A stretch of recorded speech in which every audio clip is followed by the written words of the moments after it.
with such a difficult or complex topic in a new development space, I would hope we keep on progressing and just doing by learning and trying to keep it simple. As Claudia also said, there's so many complexities connected to this, and you always need a PhD to really understand or work through. But if we really want this thing to fly, this is not a PhD thing, right? This is not something only for the academics. We need them, but we also need businesses, we need farmers, we need everybody to really work with it. So my recommendation and wish would be for us to learn faster by doing and trying to connect to those people who need to be involved in one way or the other, need to be working with it also as a decision-making tool and an improvement tool. And always keep in mind that it needs to be transparent and replicable, but also simple. I would say that there is no preferred instrument. We would say that the best instruments are those that fulfill many of the conditions I have mentioned before, and there are overlaps between tools. That's why it's also not easy to determine that one is better. But of course, the ones that have been described before are very good, because I am talking about land conservation easements, land trust, because they have this long-term perspective and they build this key partnership where people not used to work together will work together in trusts. And then we have the subsidies, the tax benefits, that's traditional and it will continue. Labels and awards are also very good because they build on the recognition of what people can do, and they can have a snowball effect on which we believe it is important. And then it's not only the instruments that count, but also it's the content of the instruments, of course. What is the duration of the instrument? What is the objective of the instrument? What transparency within it? So those two will allow to build new instruments or expand existing ones. And what you are proposing here today is closing, I think, some of the gaps, not all the gaps, because once again, I think your key performance indicators relate very much, I think, to production systems. It doesn't go, I think, the whole way, I think, to measuring, I think, the biodiversity, if I understand it correctly, and the diversity of species, I think, identified, I think, on the farm. But it does, address, I think, some of the gaps that can help really. First, understanding the issue of biodiversity loss. Second, understanding the link between this biodiversity loss and agricultural practice. And third, I think, can really help farmers, I think, to adapt, I think, the practices in order, to be more, economically profitable, and also more environmentally and climatically, much more performant. And this will enable them, I think, farmers, I think, to address, societal needs, because at the end of the day, I think this is what I think we want to do. In Syngenta, we have sustainability. We look at it in two angles, right? The first is the sustainability of our own operations and of our supply side. So how can we save carbon and emissions and the products we produce and the collaborators we work with? However, we have a much more exciting angle in sustainability in Syngenta, which is how can we improve the farming systems to be more sustainable. European farmers have basically 9 seasons, 9 harvests to try out things to achieve the targets of the Green Deal. And this is why it's very clear for us here in Syngenta that we need to accelerate. We need to accelerate innovation. We need to create this EU innovation powerhouse, and we need to use all the resources we have. My overwhelming takeaway is that seeing is believing, and we have to start walking the fields to believe the change that we will want to see. It's very notable, though, that the share of people who believe that a nature-positive farming system is possible barely changed from the beginning to the end of the discussion. And I don't think it would be physically possible to assemble a more knowledgeable, learned and thoughtful group of people. So my only conclusion has to be, let's go to the field. Let's start doing this. Let's work with the nature-positive farmers that we already have, and to share their experiences with us and with each other and with the policymakers. And if we do all of that, and we do it now, then absolutely the change is possible. There are three key takeaways where views were converging. Well, first of all, around farmers' welfare or profitability. It's going to be a key driver for increased plant protein production in Europe within established land use boundaries.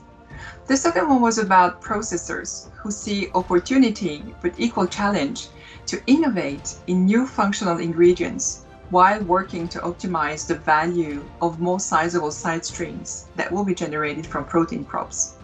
And finally, better informed consumers will accelerate scaling up diversity in food choices for a healthy and sustainable diet while building greater transparency in the food system. We have heard about the importance of natural capacity of soil. We were reminded on the importance of market signals and market rewards, and indeed, without fixing them, chances for sustainability are very limited. We have heard that both management options and results focus is needed.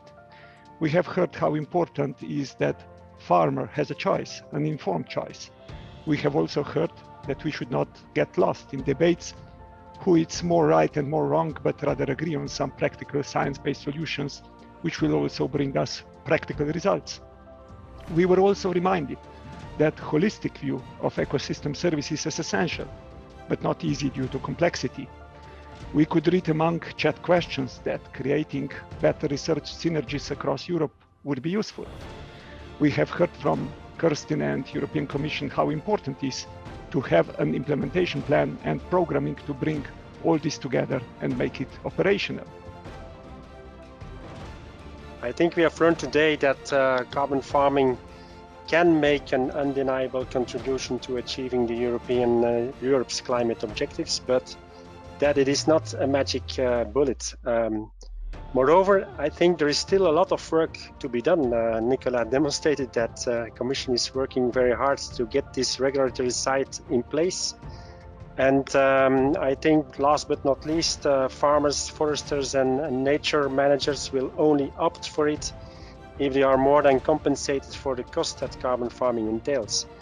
Of course, we do not have to forget all the co-benefits that carbon farming can bring along.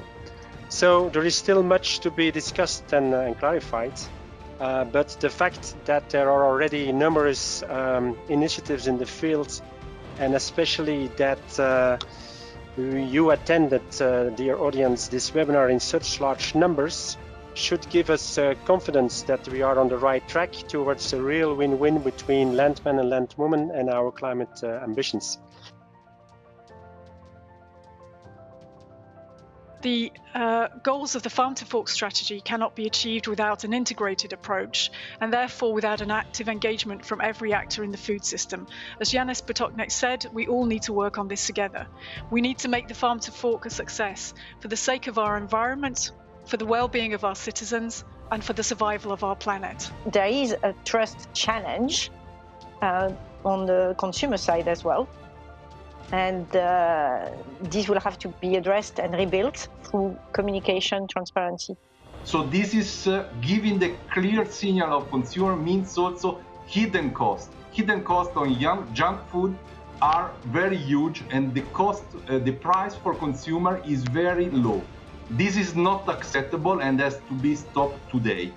There is much to be gained by investing in urban-rural connections and shortening food chains. But I think apart from that, there is still a major challenge in also making large-scale farming, which we see in many parts of Europe, more sustainable and helping farmers to make that transition. So I think it's not either or, but it's and. The possibility to diversify our way of income through this kind of strategy, like carbon sequestration, agritourism, production of energy, that could be also a way of supporting farmers of the way of we can approaching and securize our income. Por isso é tempo de agir. É o nosso statesman. So now it's time to deliver. We want to act to bring about an economic and social recovery that will continue to meet the consequences of the pandemic and build a better future. For that, we have to deliver in order to build a fairer, greener, and more digital Europe, which will leave no one behind. The question is, will the European Common Agricultural Policy deliver for society?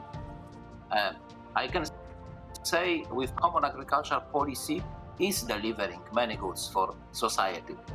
First of all, food security. Our estimated 10 million farmers provide fresh and high quality for 450 million citizens every day. This is delivering for our society and deserves our respect. This new cap gives flexibility for member states to adjust their measures to local needs, because the situation is not the same in every member state. But I also wish to stress the importance of a common framework regarding the ambition of the reform, in particular concerning the environmental ambition for what we call the agroecological transition. Will this cap deliver for society? We're locked into an outmoded two-pillar, two-fund cap structure that was set up over 2 decades ago, and in which it was expected that the funds would move slowly from Pillar 1 to Pillar 2 towards rural development funding for delivering environmental public goods that only farmers can supply and helping rural economic diversification. This process has simply not gone far enough. It's stuck. When we start to implement the new CAP and the Green Deal, the economic, social and also environmental dimensions must be in balance. Otherwise, we will not see sustainable results. For many years now, we have been using precision farming technologies, strip till systems, we build hedges and other landscape features. I believe that together with my team we build not only a company, but also strong environmentally conscious community trying to better ourselves and the world around us through agriculture. There's a complete disconnect here between what's happening in the CAP negotiations and the European Green Deal. Even more important is the disconnect with the science of climate change, the science of biodiversity loss, pollution, but it's the farming sector itself will be in the front line of the losers. Soils are facing several threats, to which land management at least contributes. Resilience in food production and forestry is crucial for the future of mankind.